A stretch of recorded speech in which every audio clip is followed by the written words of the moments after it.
नमस्कार, टेस्टी फूडमध्ये तुमचे खूप खूप खूप स्वागत आहे। चला तर आज आपण गव्हाच्या पिठापासून एकदम टेस्टी असे नूडल्स बनवणार आहोत। आणि हे नूडल्स आपण हॉटेलमध्ये जसे नूडल्सची टेस्ट असते त्याचप्रमाणे या नूडल्सची टेस्ट लागते।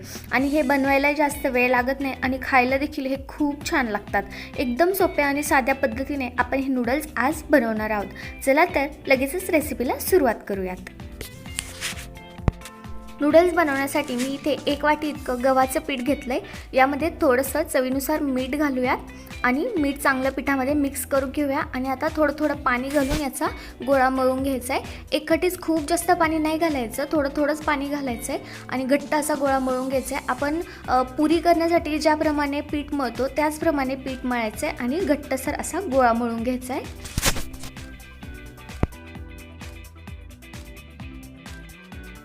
इथं आपलं घट्टसर असं पीठ मळून झालंय। आता या पिठावरती थोडंसं तेल टाकूया आणि पुन्हा हे पीठ छान असं मळून घेऊया, कारण आपण ज्यावेळेस पोळी लाटणार आहोत त्यावेळेस त्या पोळीला भेगा पडणार नाहीत। इथे आपण छान असं पीठ मळून घेतलंय। आता याचे गोळे तयार करून घेऊयात। ज्याप्रमाणे आपण चपातीसाठी गोळा करतो त्याचप्रमाणे गोळा करायचा आहे। फक्त पीठ घेताना थोडंसं जास्त पीठ घ्यायचे आणि मोठा गोळा तयार करायचा आहे। इथे माझे 2 गोळे झालेले आहेत। इथे मी सुके पीठ देखील घेतलेले आहे। आता गोळा सुक्या पिठामध्ये बुडवून घेऊया आणि आता चपाती लाटून घेऊयात। सगळ्या बाजूंनी सारखी चपाती लाटायची आहे, कुठे जाड किंवा पातळ अशी नाही ठेवायची। एकसारखी अशी चपाती लाटून घ्यायची आहे। इथे आपली चपाती लाटून झालेली आहे आणि तुम्ही पाहू शकता एवढी जाड अशी चपाती ठेवायची आहे। चपातीच्या दोन्ही साइडनं पीठ लावायचे आणि आता चपाती फोल्ड करून घ्यायची। व्हिडिओत दाखवल्याप्रमाणे चपाती फोल्ड करून घ्यायची आहे आणि आता ते पिझ्झा कटरने किंवा चाकूच्या मदतीने छोट्या छोट्या काप करून घ्यायचे चपातीचे। इथे आपल्या संपूर्ण चपातीचे छोटे छोटे काप करून तयार झालेले आहेत। आता हे फोल्ड केलेले काप उलगडून घेऊया आणि तुम्ही पाहू शकता की आपले नूडल्स इथे बनून तयार झालेले आहेत। याचप्रमाणे सगळे फोल्ड केलेले काप हे उलगडून घ्यायचे आहेत। आणि चपाती लाटल्यानंतर त्याला कंपल्सरी पीठ लावायचे। जर आपण पीठ लावलं नसतं तर हे आपले काप एकमेकांना चिकटले असते आणि असे पटकन उलगडले नसते। तर तुम्ही पाहू शकता की इथे आपले चपातीचे नूडल्स बनून तयार झालेले आहेत आणि हे फक्त 2च चपातींचे एवढे सगळे नूडल्स बनून तयार झालेले आहेत। आता हे शिजवून घेऊयात। नूडल्स शिजवण्यासाठी मी इथे एका कढईमध्ये बरंचसं पाणी घेतलंय। आता मोठ्या गॅसवरती याची एक उकळी काढूयात। इथे आपल्या पाण्याला एकदम चांगली अशी उकळी आलेली आहे। आता यामध्ये 1 पळी इतकं तेल घालायचे म्हणजे आपले नूडल्स एकमेकांना चिकटणार नाही। आणि आता याच्यामध्ये आपण बनवून ठेवलेले सगळे नूडल्स या पाण्यामध्ये टाकून घेऊयात आणि 5 ते 7 मिनिटं हाय फ्लेमवर हे नूडल्स आपण शिजवून घेऊयात।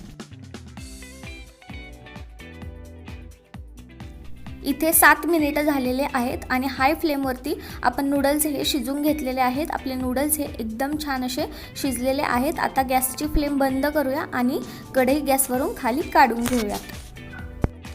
इथे आपण कढई गॅसवरून खाली उतरवून घेतलेले आहे। आता एका दुसऱ्या भांड्यामध्ये थंड पाणी घ्यायचे आणि संपूर्ण नूडल्स हे थंड पाण्यामध्ये टाकायचे आहे। एका झाऱ्याच्या मदतीने हे आपण सगळे नूडल्स हे थंड पाण्यामध्ये टाकून घेऊयात। इथे आपण सगळे नूडल्स हे थंड पाण्यामध्ये टाकून घेतलेले आहेत।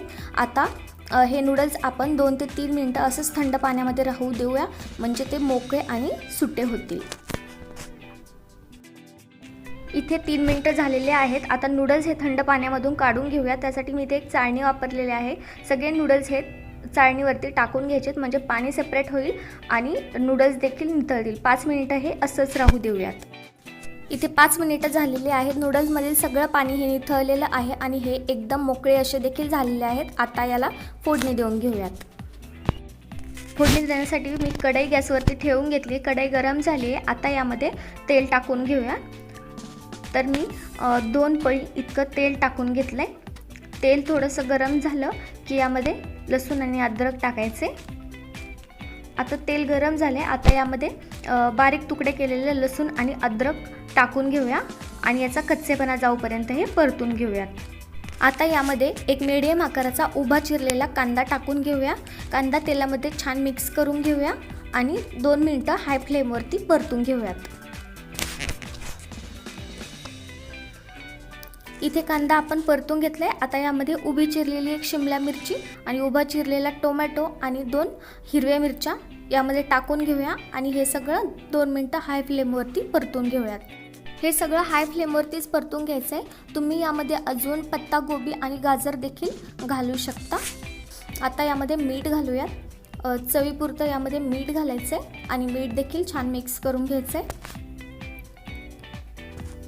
आता यामध्ये लाल तिखट घालूया. मी अर्धा चमचा इतकं लाल तिखट घातले. लाल तिखटही मिक्स करून घेऊयात. आता यामध्ये आपण सॉसेस घालूया. सगळ्यात पहिलं मी 1 वाटी इतकं टोमॅटो केचप घातलंय. अर्धी वाटी इतकं रेड चिली सॉस घातलाय आणि अर्धी वाटी इतकं डार्क सोया सॉस घातलाय. आता हे सगळं छान मिक्स करून घेऊया आणि आता यामध्ये आपण जे शिजून ठेवलेले चपातीचे नूडल्स आहेत ते सगळे नूडल्स यामध्ये टाकून घेऊयात आणि छान मिक्स करून घेऊयात. इथे आपले सगळे नूडल्स हे सॉसेसमध्ये छान मिक्स झालेत आणि अशा प्रकारे आपले हे चपातीचे हक्का नूडल्स हे बनवून तयार झालेले आहेत. आता गॅसची फ्लेम बंद करूया आणि सर्विंग प्लेटमध्ये हे वाढून घेऊया. अशा प्रकारे गव्हाच्या पिठापासून बनवलेले आपले नूडल्स हे बनवून तयार झालेले आहेत आणि हे बनवायला जास्त वेळ देखील लागत नाही आणि हे पौष्टिक देखील आहेत. आणि जसे हॉटेलमध्ये नूडल्स मिळतात त्याची जशी टेस्ट असते त्याचप्रमाणे या नूडल्सची देखील टेस्ट लागते. जर लहान मुलांनी काही असं चटपटीत खायला मागितलं तर तुम्ही हे असे नूडल्स त्यांना बनवून देऊ शकतात. हे नूडल्स ते खूप आवडीने खातील. लहान मुलं तर खातीलच खातील, तसेच मोठे माणसं देखील हे नूडल्स एकदम आवडीने खातील. तुम्ही एकदा हे नक्की ट्राय करून पहा. तुम्हाला देखील हे नक्कीच आवडतील. आणि जर व्हिडिओ आवडला असेल तर लाईक करा आणि चॅनलवर नवीन असाल तर सबस्क्राईब करा. थँक्यू.